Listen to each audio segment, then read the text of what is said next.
అందరికీ నమస్కారం. జగన్మోహన్ రెడ్డి ఆనాడు తండ్రి అధికారాన్ని అడ్డం పెట్టుకొని ఐఏఎస్లను బలి చేశాడు. ఈరోజు తన అధికారాన్ని అడ్డం పెట్టుకొని ఐపీఎస్లను బలి చేశాడు.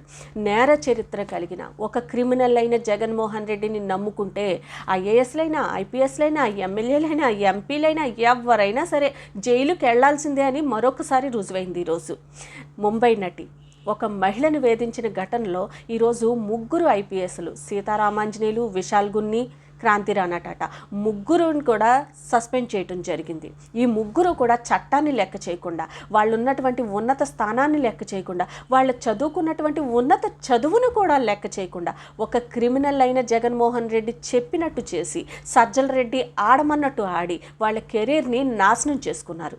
ఇలా ఆడవాళ్ళని వేధించిన ఈ ముగ్గురు ఉన్నతాధికారులను కూడా సస్పెండ్ చేస్తూ చంద్రబాబు నాయుడు గారు తీసుకున్నటువంటి ఈ నిర్ణయం చూసి ఈరోజు రాష్ట్రంలో ఉన్నటువంటి మహిళలందరికీ కూడా ధైర్యం కలిగింది. ఒక ఆడపిల్ల జోలికి వస్తే చంద్రబాబు నాయుడు గారి ప్రభుత్వంలో వాళ్ళు ఎంత పెద్దవాళ్ళైనా సరే శిక్ష పడి తీరుతుంది. ఈరోజు చంద్రబాబు నాయుడు గారు తీసుకున్న ఈ నిర్ణయం చూసిన తర్వాత ఎంత పెద్ద పోలీస్ ఆఫీసర్ అయినా సరే ఒక ఆడపిల్ల కష్టం వచ్చి కంప్లైంట్ చేస్తే దాన్ని నిర్లక్ష్యం చేయకుండా వెంటనే వాళ్ళ కర్తవ్యాన్ని నిర్వర్తిస్తారు. ఆడపిల్లకి న్యాయం జరిగేలాగా చేస్తారు. చంద్రబాబు నాయుడు గారు ఎప్పుడూ కూడా మహిళా పక్షపాతి. ఆ విషయాన్ని ఎప్పటికప్పుడు ఆయన నిరూపించుకుంటూనే ఉంటారు.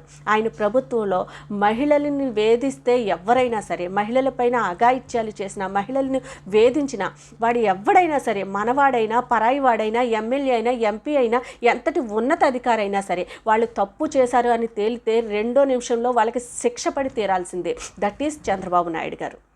ఈరోజు ముగ్గురు ఐపీఎస్లు, మొన్న ఎమ్మెల్యే ఆదిమూలం మన పార్టీ వాడైనా సరే తప్పు చేశాడు అని తేలితే 1/2 నిమిషం కూడా ఆలోచించలేదు చంద్రబాబు నాయుడు గారు, సస్పెండ్ చేసి పారేశారు.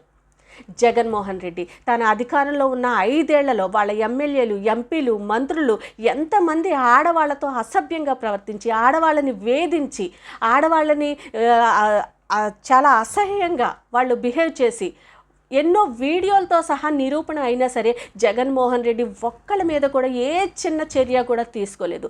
పైగా వాళ్ళని పక్కన పెట్టుకొని వెకిలి నవ్వులు నవ్వుతూ ప్రెస్ మీట్లు నిర్వహించి రాష్ట్రంలో ఉన్నటువంటి మహిళలందరినీ కూడా అవమానించాడు జగన్మోహన్ రెడ్డి. కానీ ఈరోజు చంద్రబాబు నాయుడు గారు మా పార్టీ వాడైనా సరే ఆడవాళ్ల జోలికి వస్తే వాడు మాకు శత్రువే, శిక్షార్హుడే అని నిరూపించారు చంద్రబాబు నాయుడు గారు. దట్ ఈస్ చంద్రబాబు నాయుడు గారు. అది మా నాయకుడి యొక్క గొప్పతనం. అది అసలైన తెలుగుదేశం వాదుల యొక్క గొప్పతనం. Thank you all.